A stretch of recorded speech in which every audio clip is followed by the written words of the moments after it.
Hey guys, it's Gray and welcome back to my channel. So for today's video, I wanted to do something a little bit different. I'm going to introduce to you guys 3 4-stars and 1 5-star character, and the videos are going to kind of go on from this point with this kind of character ratio. I wanted to introduce one of every 5-star with every 3 4-star character, so you guys get a little bit of knowledge on how to build each of them. So first off, we're going to start with a 5-star character, Mona, who is one of my favorite 5-stars that we have. I'm so excited for you guys to know about her. So yeah, on to the video. On to how to build Mona. So for me, I personally am using Noblesse Oblige and I highly recommend it, only because the elemental burst is an extra 20%, and every time you use it, the attack for the entire party members that you have is increased by 20% for 12 seconds. The effect can't stack, however, it is still a really cool thing to have, so I recommend using Noblesse Oblige if you do have it. Another one you can use is the Heart of Depth.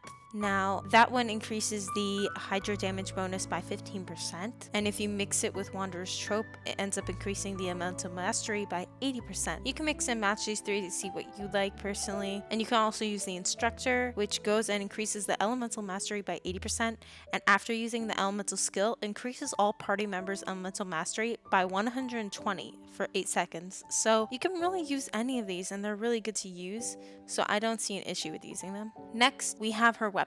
So you can use Lost Bird of the Sacred Winds, Favonius Codex, the Widsith, Mapamore, and Skyward Atlas. So for Skyward Atlas, the elemental damage bonus is increased by 12%, and normal attack hits have a 50% chance to earn the favor of the clouds, which ends up seeking enemies nearby to attack for 15 seconds, dealing 160% in attack damage, but it only occurs once every 30 seconds, so it's a bit of a rare thing to use. For Mapamore, triggering an elemental reaction grants an 8% elemental damage bonus for 10 seconds. You can only stack this twice. I personally like using this weapon. This is the one that I have, and it only increases the percentage whenever you enhance the weapon itself.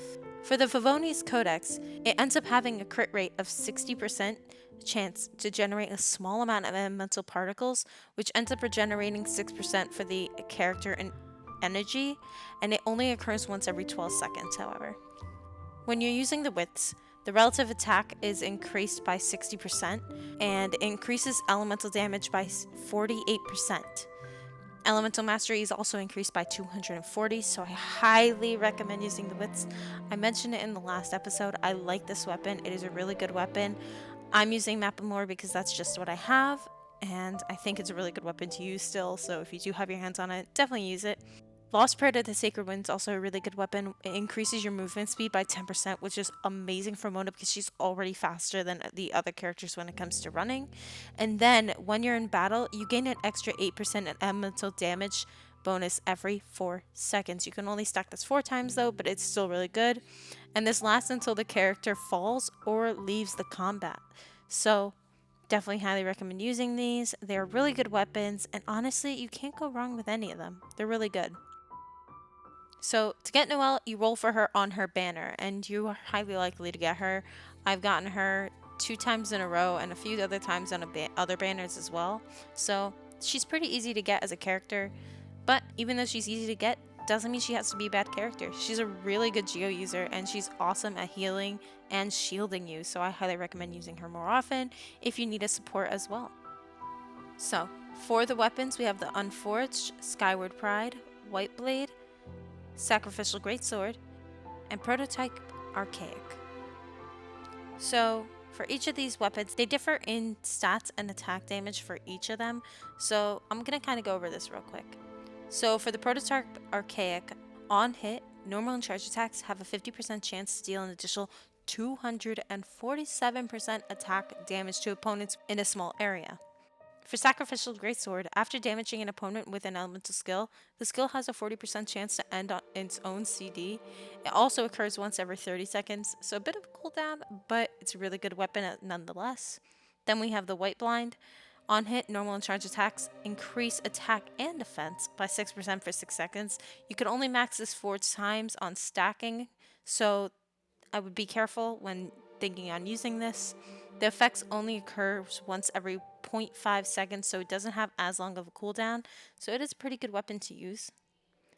Then we have Skyward Pride, which increases all damage dealt by an 8% after using an elemental burst, normal, charge, attack on hit. It creates a vacuum blade that does 80% of attack as damage to opponents along its path, and it lasts for 20 seconds or 8 vacuum blades, so it's a really good weapon to use.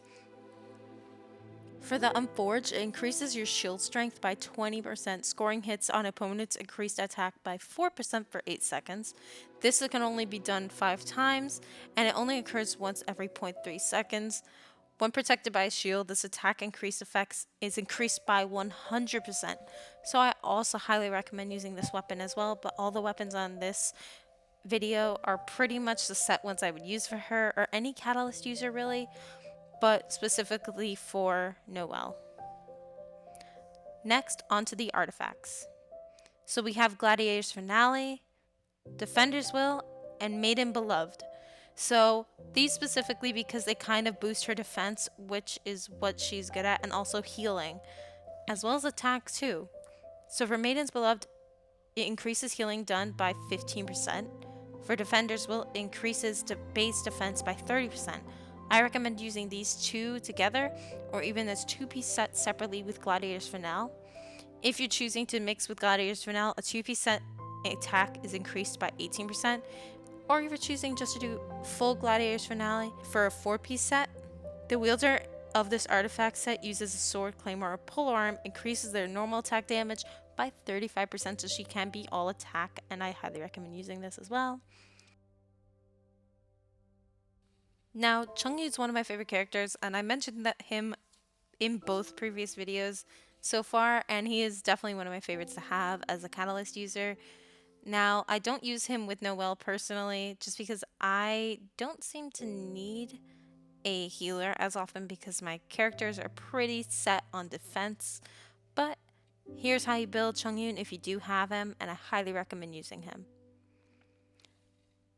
For Chongyun, I recommend for weapons Wolf's Gravestone, Serpent Spine, Skyward Pride, Prototype Archaic, Sacrificial Greatsword, and Favonius Greatsword. So there's 2 weapons that were not on the list previously, but all these other weapons info I have stated. So I'm going to kind of just go over the 2 real quickly on and how you use them for him and what they will add to Chongyun. So for Wolf's Gravestone, it increases your attack by 20%. On hit, attacks against enemies with less than 30% HP increase all party members' attack by 40% for 12 seconds, and it occurs once every 30 seconds. For Serpent Spine, every 4 seconds as a character is on field, they will do 6% more damage and take 3% more damage. This effect has a maximum of 5 stacks and will not reset if the character leaves the field, but it will be reduced by 1 stack if the character takes damage. And now we're going to go on to the artifacts. So similar to Noelle, we're going to want to use Gladiator's Finale, but you also have the chance, and I recommend using Blizzard Slayer or Noblesse Oblige. For Noblesse Oblige, we've already spoken about it for having the elemental burst damage increased by 20%, and I highly recommend using it with Blizzard Slayer. The cryo damage bonus is increased by 15%, so I highly recommend using it. And we did talk about Gladiator's Finale and how it increases the attack by 18%, as well as it increases attack damage by 30% for anyone that uses Claymore, Polearm, or a sword, so I highly recommend using those as well.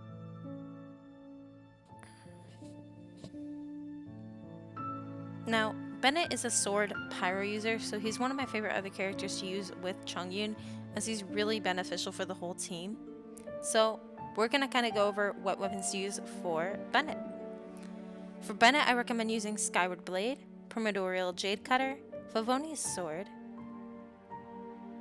Prototype Rancor, Festering Desire, and Fillet Blade. Now, for Festering Desire, you end up getting that a little bit later in the game in Dragon Spear or Dragon Spine. I could be saying it wrong. But you end up getting it later in the game when you meet Albedo, and you end up helping him with his experiments to see how the sword levels up, and you end up getting it as a gift from him for free, and you end up getting it as a 5 enhanced sword. So I highly recommend using it if you do have it, because it increases elemental damage skills by 16% and an elemental skill crit rate by 6%. We have the Fillet Blade. On hit has a 50% chance to deal a 240% attack damage to a single enemy, and it occurs once only every 15 seconds, so it has a bit of cooldown, but is a really good weapon nonetheless. Then we have the Prototype Rancor, which on hit, normal and charged attacks increase attack and defense. The effect only occurs once every 0.3 seconds, so it doesn't have a high cooldown, but it has a limit to the amount you can stack it. For the Vivonius Sword, the crit rate has a 60% chance to generate a small amount of elemental particles, which will give 6% of energy for the character. It only occurs once every 12 seconds though, so it has a bit of cooldown. We also have the Primordial Jade Cutter, which again, I will say every video if I have to, high must for a character to have in your party. Your HP is increased by 20%, and additionally, it provides the attack bonus based on a 1.2% of the wielder's max HP. So it's a really good sword to have, and I highly recommend using it if you do have it. Then we also have Skyward Blade, which the crit rate is increased by 4%. It gains sky-piercing might upon using the elemental burst, and it increases your movement speed by 10%. It also increases your attack speed by 10%, and it increases the damage of normal and charged attack hits by 20% for 12 seconds. So I highly recommend using any of these weapons. They are great to use in general. If you do not or cannot get your hands on Skyward Blade or Primordial Jade Cutter, any of the other weapons are high must. They are really good weapons to use. And now, onto the artifacts. For Bennett, I recommend using Noblesse Oblige, as it ends up adding an elemental burst if you use a 2-set of 20% added, or a 4-piece set, which ends up getting all teammates after you use an elemental burst 20% attack, and it lasts for 12 seconds. However, it does not stack. I highly recommend using the Exile, Scholar, mixed together, as you end up getting an added 40% energy recharge, but it also makes sure you have a good amount of an attack bonus boost for your character, as well as Crimson Witch of Flames.